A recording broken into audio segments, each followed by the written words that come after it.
mama's from the South, Tennessee, and she says, she grew up saying, yes, sir, no, sir, yes, ma'am, no, ma'am, so respect. And for me, that translated into honor everyone.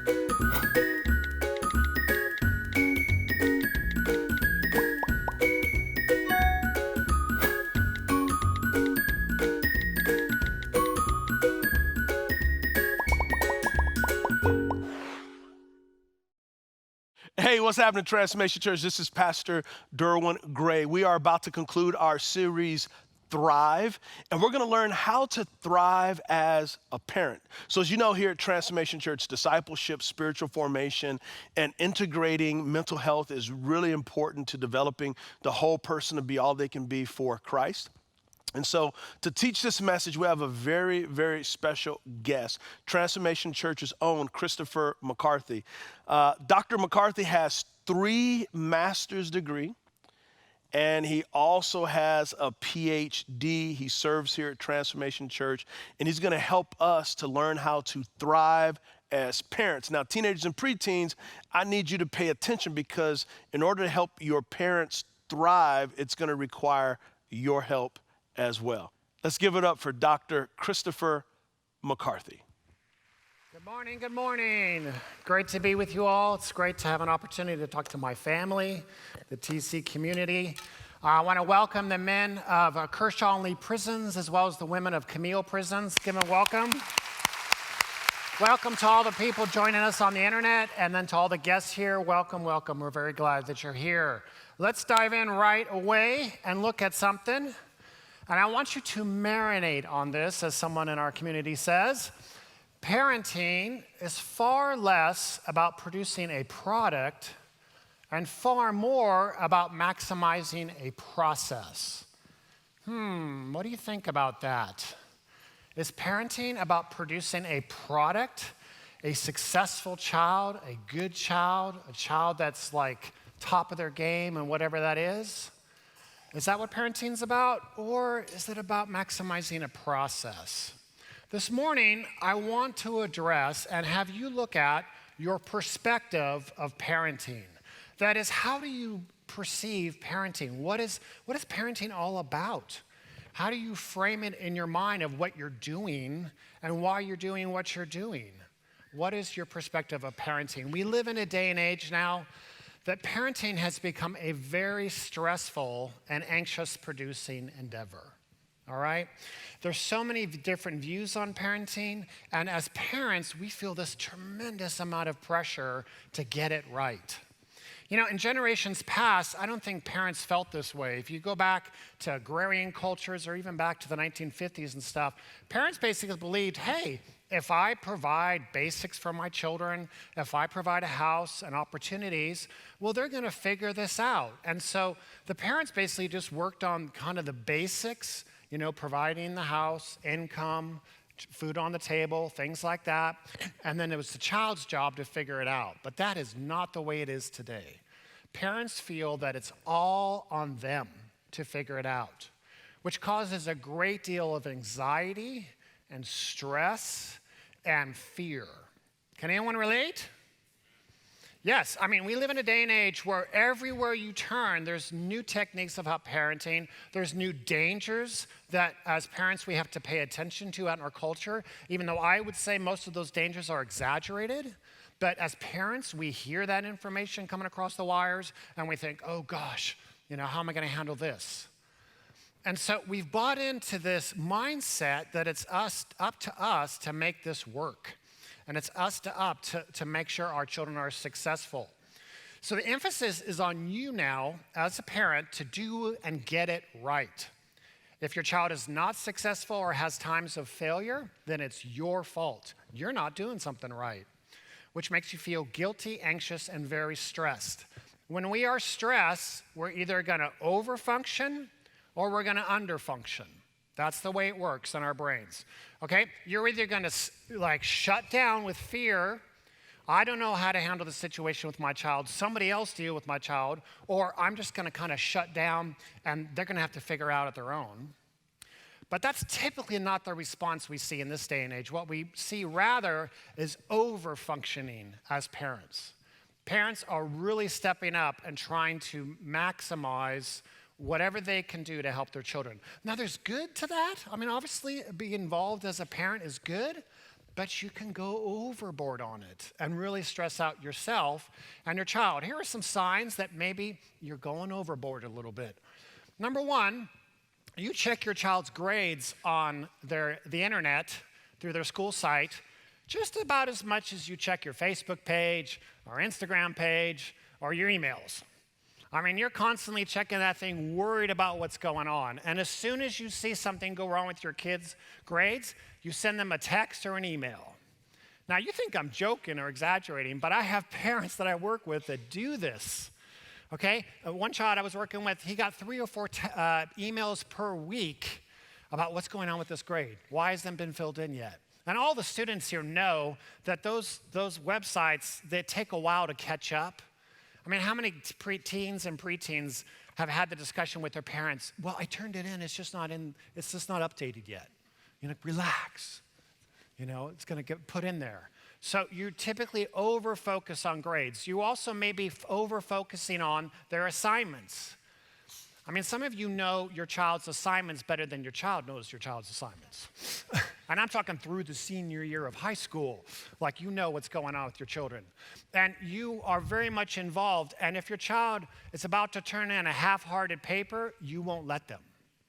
Instead of letting them learn from their own mistakes, you step in and fix it for them. Okay? Just a sign that maybe you're taking too much responsibility for this child. Another thing that I see a lot in my practice is a huge focus on college and jobs. All right? So I have parents that are constantly talking to their elementary age children about, yeah, I'm not kidding, about college and jobs. I had one 5th grade boy say to me, I don't want to grow up. It's so depressing. And I said, why? I said, why?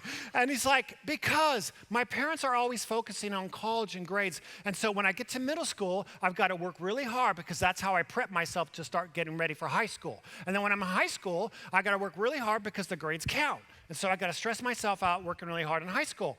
And then when I get to college, I can't relax because I got to do a really good job in order to get a good job. And then when I get to my job, that's what I do the rest of my life. I'm constantly working.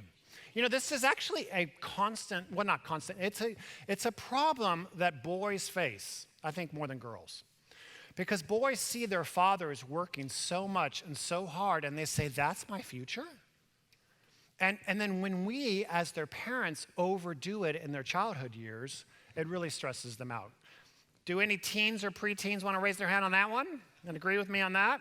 Did you get stressed out by your parents' conversation about college and grades and all those types of things? You bet. It's very stressful. I had to tell the parents of a 5th grade boy, stop talking about grades and college and a job. You are depressing this poor child. Just stop talking about it. Walk away from it. It's going to be all right. So, what things do you find yourself obsessing over with your children? Is it their athletics? Is it their social standings? Is it their artistic performances or their musical performances? You know, when I was reviewing a child's performance with a dad one day, he said this. It just blew me away. He said this. He says, man, it looks like I got a lemon. Isn't that brutal? The reference is to buying a car. When you buy a car and you get a car that's not working right and it always has to be taken into the shop, you have bought a lemon. So he's referring to his own child as a lemon. You see, when you focus on producing a product, then you're going to constantly be evaluating on them on their performance. And if the performance is not what you deem as appropriate as a parent, they're lemons. But that is not true.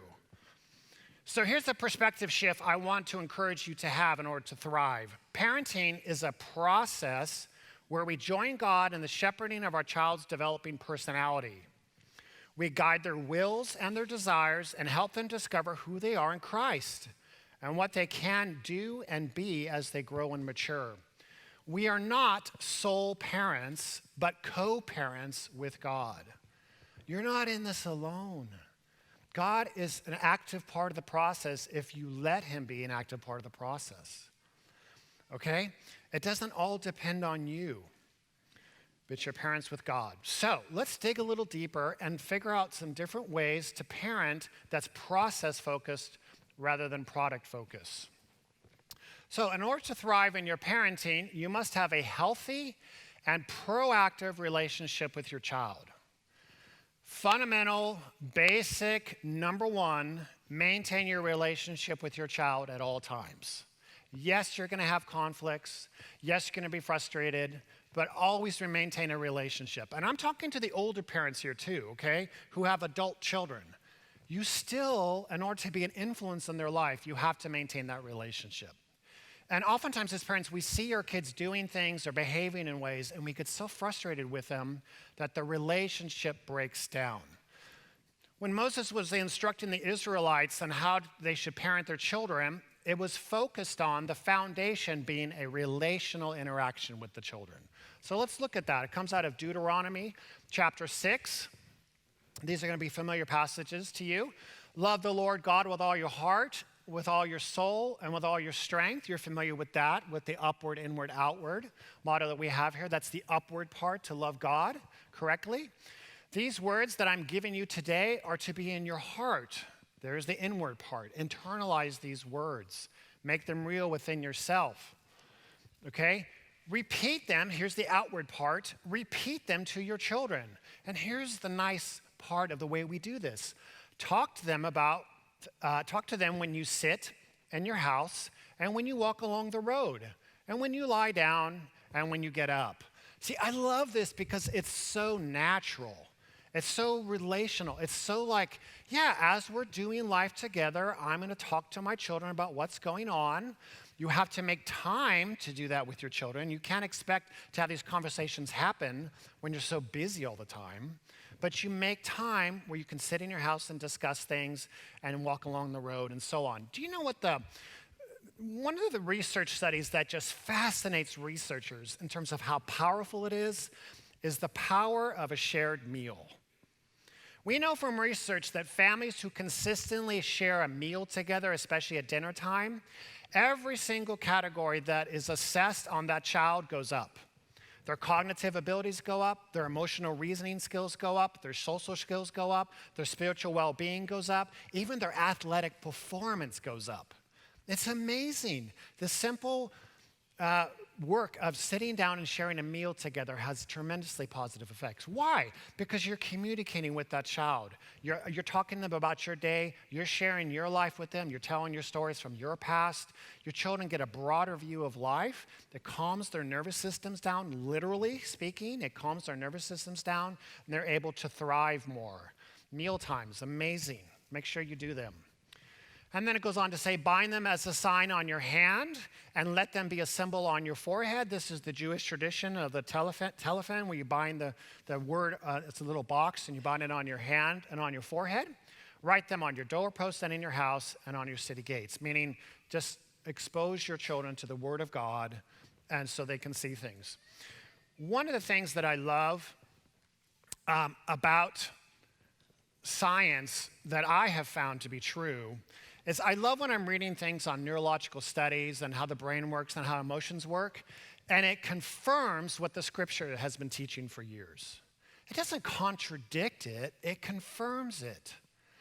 Child psychiatrist and neurological researcher Dr. Daniel Siegel wrote a book, a foundational book called The Developing Mind. And in this book, he talks about the importance of interpersonal relationships. That it's through interpersonal relationships that your child their brain primarily develops. It's through face-to-face interaction with your child. It's through good eye contact with your child.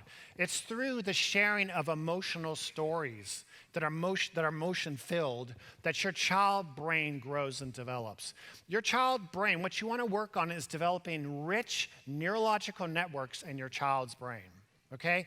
Because when that happens, they're able to process all sorts of different types of information that will help them be successful in life. And once again, and this is not just a young child thing, this is a growing child thing, even into adolescence. Okay? Relationships are the key to help kids' brains grow. Your child has primarily two needs, love and belonging. Your child needs to know that they are loved. That is a sense of loving themselves, and they love themselves when they see the way you love them. It builds their sense of worth. It builds their identity. Your children need to feel loved. What better way to show your child love when you spend time with them? When you are curious about their lives. Curiosity turns out to be one of those mental health things that has tremendous power. If you are a curious individual, that indicates that you have better mental health than individuals who are not curious.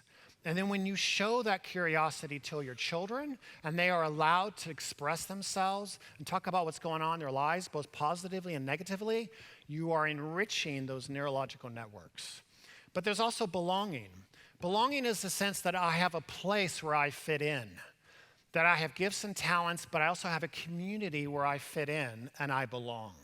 We obviously know that teens and preteens are looking for communities with their friends, but we also need places for them to thrive in adult communities as well. One of the things that Dr. Daniel Siegel says is that children benefit when there is a group of parents in their lives or a group of adults in their lives helping them grow. You see, in America, we have become very scared about having other adults involved in our children's lives. And that actually is terribly wrong, okay? It's not beneficial to your children. Your children really benefit when there's a rich community. And that's what I love about the TC model. Multi-ethnic, multi-generational interactions taking place that enrich your child's life. In my TC home group, I love the fact that we're all together because these children are learning to interact with all sorts of races and all sorts of generations. And I'm telling you, their brains are very active when that's happening, and their brains are growing. So if you're involved in a TC home group and you're an adult, you want to make sure that you are interacting with the kids in that group. If you're at TC, make sure, get involved with TC teens or TC kids or something like that. Even if you don't have children yourself or your kids are grown, you still have opportunities to enrich children's lives. And it's so, so beneficial for them. When I'm around kids in my home group, I always make my presence known. I'm kind of like slapping the kids and I'm, having a good time with them and I'm asking about their lives and asking about their summers because I know that's so enriching for them. So it's so important to have a network of adults in your lives. And teens and preteens, you don't realize how much power you have to affect small children. Small children love you guys. They love teenagers and preteens. And you think about this. Think about the power you have. You get to go be involved with a kid's life and literally change their brain right in front of you. Think about the power. It's a superpower, but we only use it for good, okay? But literally, that's what you get to do. When you're helping out at TC Kids and you're interacting with those kids and loving on those kids, you are literally developing their neurological networks right at that moment. It's so powerful, and it helps that child grow. Another thing that you want to focus on as parents is creating intrinsic memories. So what is the difference? There's extrinsic memory and intrinsic memory. Extrinsic memory is the typical memory you think about when you're telling a story from your memory, okay? We went to Disney World, we rode these rides, we went to the pool afterwards, we stayed at this hotel. That's all extrinsic memory. It's autobiographical storytelling. But the power is in intrinsic memory. Intrinsic memory is the feelings that you have when you think of a person or an activity or a place. It's the feelings that you have. So I want all of you right now to think of your fourth grade teacher. Got that person in your mind? Now for some of you, you're having a very positive intrinsic memory recall. All right, I loved my fourth grade teacher. She was awesome. Mrs. Bennett, back in those days, she could take me out to ice cream. Come on, talk about an awesome intrinsic memory. All right? So some of you, that's a very positive memory, but for others of you, that's not a positive memory when you think of that teacher. My sixth grade teacher is a very negative intrinsic memory. Oh boy, Mrs. Albert. Bad news. I switched schools because of her. I'm not kidding. She was bad news, okay?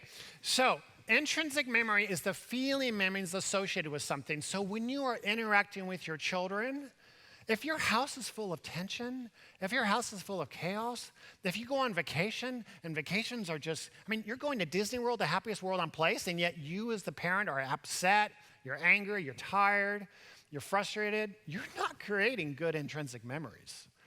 That's not working. So whatever you're doing as a parent, say, how can I make this a positive feeling for my child? Intrinsic memories work like a homing device. Okay? When your child has positive intrinsic memories, when they are an adult, they will go back to that memory. I work in TC Kids, and yes, I do teach my children the lesson that they need to learn, but my primary focus is on building relationships with those kids and making it a positive experience to build those intrinsic memories. Because I know they're going to only retain about 1% of the information I teach them, but if I build intrinsic memories, they will come back to church. And they will stay involved at church because they see it as a positive thing. Intrinsic memory is super, super positive and powerful.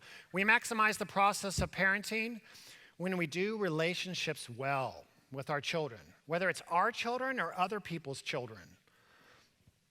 It's through relationships that the most important values and morals and spiritual guidance gets passed on to the children. It's through relationship that they feel a sense of love and belonging.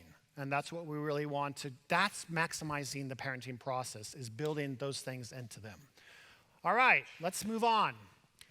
In order to thrive in your parenting, remember this: as you parent your child, allow God to parent you. The parenting process does not stop once you become an adult. That you still have to be parented by your Heavenly Father as you parent your children. The research shows, and listen, this is really important. The research shows that the number one thing that you can do as a parent that greatly benefits your children is to know your own story and to have worked through it to take the bad stuff out of it. Because your story directly impacts your children by the way you parent. So the most powerful thing you can do is to say, what's my story? What happened in my story that's maybe still plaguing me to this day? Did I grow up with, alcoholic parents? Did I grow up with a super anxious parent? Was poverty an issue in our background? Did I have a really angry parent? What affected me that I need to work through to stop it from affecting my children? So here's a good key and a good indicator that shows that your past is showing up in your children's lives. If your response to your children's problems is hysterical, it's historical.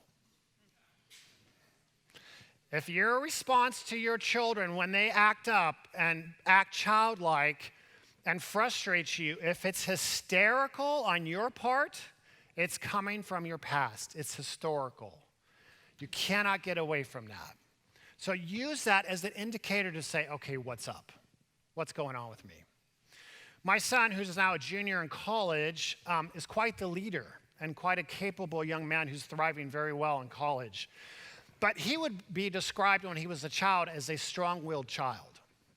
See, your strong-willed children, that's another title for a future leader. But man, are they hard to parent, okay? Can I get an amen on that? Woo!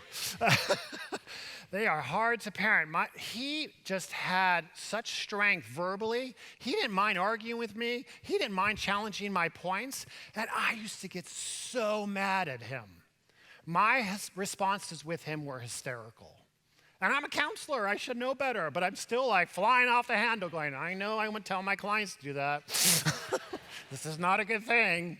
But I'm doing it anyways. Why? Because of wounds from my past. So I got my backpack one day, and I put my Bible in there, and I put my journal in there, and I went up to Crowder Mountain. And I found a place with a little, outlook, not on the top, but lower down. And I took out my journal, and I said, Lord, what is this about? Why do I get so mad? Why do I get so frustrated and rage at him? And the Lord said to me, well, when were you disrespected as a child? And I thought, well, it didn't take long to find the source of that one.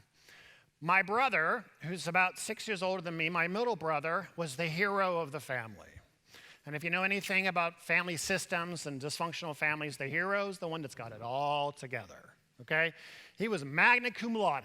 I mean, when I was a kid, that sounded like a Starbucks drink, you know?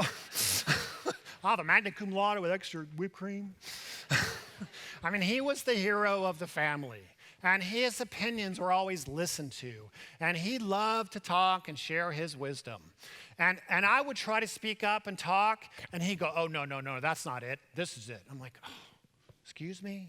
You know, and I'm a growing teenager at this point, and he still keeps disrespecting me. And I got so mad. So when I became a father, well, this is my house now. They're going to respect me in my house. I mean, for heaven's sakes, people pay me money to hear what I have to say. So my own children are going to hear me. But funny thing, my children didn't respect me that much. I mean, they did, but they didn't, okay? And I'm like, I have some good things to say. I'm going to my room.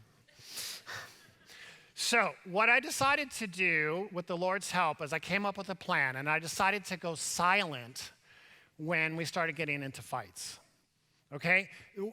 The way you know that you're starting to lose it is you want to pay attention to your feelings in your body.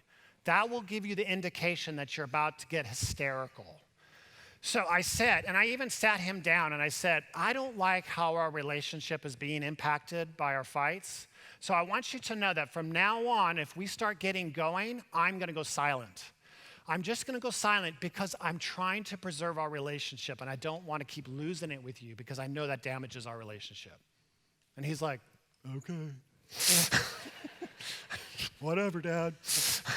Well, you know that this is going to be challenged, okay? So about a month later, we're driving down the road, and we start getting into it, and he's like having strong opinions about things, and I'm starting to get hot, and I'm like, ugh. And I go silent on him. I just shut down. And of course, he being his classic teenage self says, oh, now you're doing that silent thing. It's like, really? Now, in my flesh, this is how I wanted to respond. Boom! Right? How do you like that silent thing? And man, it's so hard in those moments, right? It's so hard to maintain yourself. But that's in those moments, that's when you say, okay, Jesus, upward, inward, outward, backward, sideways, forwards, however you have to get in here. Help me hang on here. Grabbing the steering wheel. And I stayed silent. And it's a funny thing. When you're no longer discussing something and you go silent, there's not much to keep fighting about. And sure enough, in about 15 or 20 minutes later, we, were able to talk reasonably about what the issue was. You see, I don't want to be an old man anymore in terms of the flesh. 2 Corinthians 5:17 says, if anyone is in Christ, they are a new creation. Old things have passed away. Behold, new things have come. I want the new things in my life. I want to be a new creation. I don't want to have my junk from the past keep coming up. Okay? I'm an Irishman. If I had hair, you could tell that. But I don't have hair anymore. I'm redhead. And as an Irishman, we're known for our tempers and our love of the pint. Okay, that wasn't my problem. I had a temper. But you can only use your heritage as an excuse to do the right thing for so long. Okay, you can only say my culture, my people, my ethnicity. You can only use those as excuses for so long. We need to do what it says in Matthew 16, deny ourselves, take up the cross, and follow him, and submit ourselves to do the work that God wants us to do in our lives. So how do we do that? Proverbs 3:5-7. You may have heard this before. Trust in the Lord with all your heart. This is something you do on a daily basis. Lord, I need your help in order to die to these things, and I'm going to trust you with all my heart and not rely upon my own understanding, but in all my ways know you. Or as other translations say, acknowledge you. I'm going to come to you on a regular basis and seek to have you work in my life. And he will make your path straight. If you submit yourself on a regular basis, he can transform you if you let him. Don't be wise in your own eyes. but fear the Lord and turn away from evil. This is how we do it on a regular basis. We submit ourselves to God's work, and he can transform us. All right, let's move on to the next one. In order to thrive in your parenting, help your child discover their God-given bent. This is another process-oriented parenting strategy. Help your child discover their God-given bent. Another translation says, train up a child in the way they should go, and from it they will not depart. This verse is not talking about just teaching them Christian principles. This verse is talking about teaching them about what Chuck Swindoll calls their bent. If you look at the Hebrew phrase, it's basically their unique way that God has put his image in their lives. And our job as parents is to walk alongside them and help them discover what their bent is, how God has made them. When my father was a chiropractor by trade, he loved chiropractic, and I think chiropractic is great. Nothing against chiropractic, very helpful if you have problems. But my dad made a terrible mistake. My dad thought that all three of his sons should become chiropractors. I mean, isn't that ridiculous just on the surface? What was he thinking? But he was determined that all three of his sons should be chiropractors. So the first one went off to chiropractic college, and in the second semester of college, he dropped out but did not tell my dad. My dad gets a call from the school saying, we received your check for tuition, but we don't need it because your son's not here. What? You can just imagine how that one went down. My dad was furious, and he cut off my brother. You see, when you focus on having your child go the way you think they should go, when they disappoint you and they don't turn out the way you want them to do, you'll cut off relationship.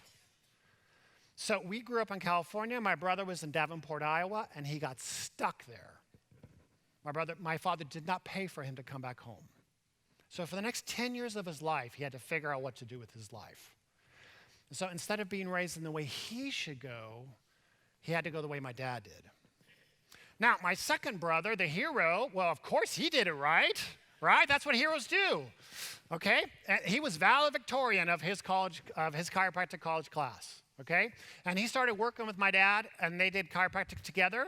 But my brother's focus was on education and educating people. My dad's focus was on business development. And so even though my brother was a chiropractor, my dad was still not happy with the kind of chiropractor he was. And they had lots of conflicts because my dad wanted him to be this type of chiropractor, not that type of chiropractor. My brother eventually left the shared practice. He worked for a college, chiropractic college, and he was the dean of students, and he helped educate people, and he loved that. But what he discovered was his true love was education and leadership development. And he doesn't even practice chiropractic anymore. He gave it up because that was never the way he was supposed to go in the first place. Now, thankfully for me, I was able as a young man to be able to stand up to my father and say, I don't want to work with bodies, I want to work with brains. So I don't want to do it. He's like, oh, but you got such great hands, such great hands. I don't care if I got great hands. I don't want to do it, okay? So when you are helping your children discover themselves, figure out what are their unique talents. And once again, this is the power of like a TC home group, because you want other adults to come alongside your children and give them feedback of how they're developing. Man, you're really good with kids. You know, I could see you going into education, or you're so musical. You know, I think maybe, you should consider something in music. Or you're such a good leader, like you're so strong with things. You got leadership potential, kid. That's what you want to do, and get those other adults in your kids' lives. All right. Next, oh, I forgot to show you the verse. Sorry about that. So there's the verse. Start your youth out in the way he should go, and when he grows, he will not depart. In order to thrive in your parenting, you must shepherd your child's will. You must shepherd your child's will. This is the tough part of parenting. This is the exhausting part of parenting, is trying to shepherd our child's will, because they have a strong bent towards good, but they also have a strong bent towards evil or selfishness, okay? Most of what they struggle with is foolishness, though. Proverbs 22:15 says, foolishness is bound in the heart of a youth. A rod of discipline will separate it from them. So most of the problems that you struggle with your children is developmentally normal issues. Their forgetfulness, they're like whining, they're running to do things they shouldn't do. Most of that is just foolishness, and therefore it requires a lot of your patience to work with them. Keep your expectations in check when it comes to your kids. Don't overdo it when you have these expectations. So parenting, and we could spend some time talking about the raw, but that's a big subject. The main thing is think of a shepherd who guides his flock by the rod, okay? Gentle taps here and there to redirect them in the way they should go. Parenting is basically you fall somewhere on a spectrum of how you parent. You're either going to be on the side that says, I want my child to be good, or you're going to be on the side that says, I want my child to be happy. All right? Parents who focus on their children being good typically have lots of rules and expectations. They focus on manners. They focus on behaviors. They focus on doing the right thing. It's not bad, but there's a problem with it. And the problem is this. Rules without relationship leads to rebellion and resentment.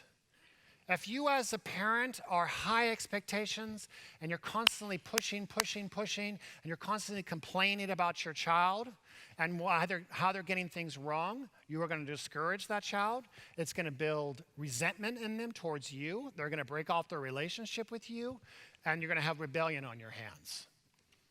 Okay? So there has to be relationships and rules. Rules are important. Do you know what the number one predictor of future success is? Number one, chores.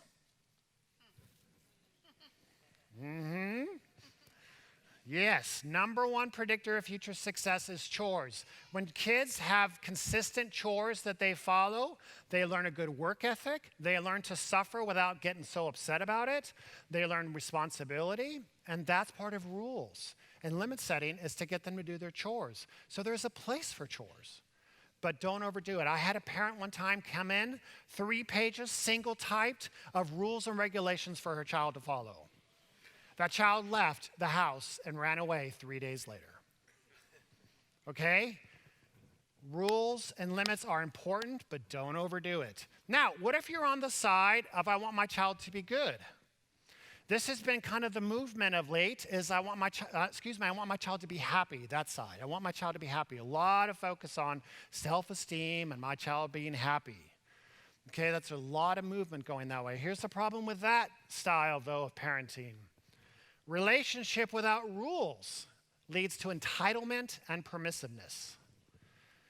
When you are focusing overly so on your child being happy and making sure you have a good relationship with your child at the expense of compromising parental wisdom and guidance, your child will become entitled. I want this, I want that, I want the latest phone, I want iPhone 7 today, even though I got iPhone 6 last year, I still want iPhone 7. You know, and they're going to be permissive. They're going to experiment in things they shouldn't be experimenting in. Teens, preteens. Most of you probably know the name Steve Jobs, okay? He's the developer and the creative genius behind the iPhone and the iPad and things like that. I actually had a chance to meet him several times. I worked in Cupertino, California when Apple Computer was getting going. Steve used to drive up in this beautiful Mercedes and come in the restaurant with his jeans and barefooted. He was character. Steve Jobs, when he introduced the iPad, was being interviewed. And the interviewer, at the end of the interviewer, said, "Oh, so what do your kids think of the iPad?" And Steve Jobs said, "Oh, my kids have not seen the iPad. We limit their use of technology." So, young people, if Steve Jobs knew the wisdom of limiting technology, I know you don't like it when your parents do that, but it's really needed to preserve your mind, your creativity, and your just learning. All right, so if Steve Jobs can do it, your parents can do it too. I know it's hard, but it's needed.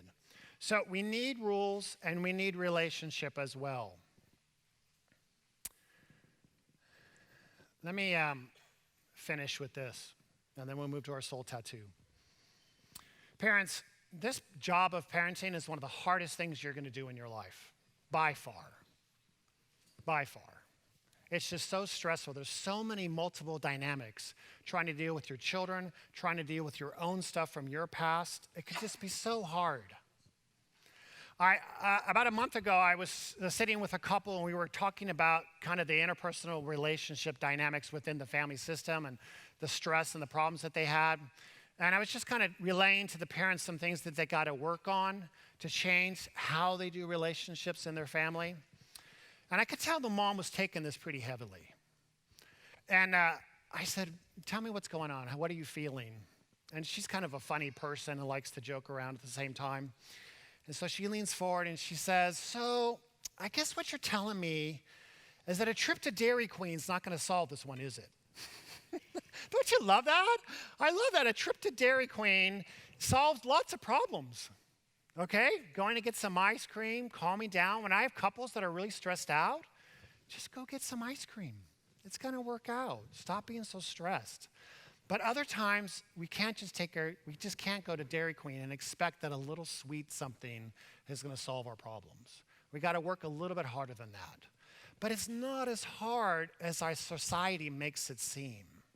It's just about relationships. That's the key thing. Do relationships well, help your child discover their bent, and it's going to be okay. It really is. If you do relationships well, it's going to be okay. So our soul tattoo this morning is utilize all that TC has to offer to help you and your child thrive. TC has great opportunities for you as a parent to thrive, whether it's the mental health seminar they put on, whether it's the gift class that they offer about once a quarter where you can learn your gifts, or whether it's just places to minister. You know, come join us in TC Kids and love on some kids. It's great for you and it's great for them. But there's also great places for your children as well to thrive. Get them involved with TC Kids or TC Teens. Be part of a home group. All these places will enrich your child's lives. The multi-ethnic, multi-generational mindset here is perfect for what children need, so utilize it. All right, let's have Pastor Tom come up and wrap up our time.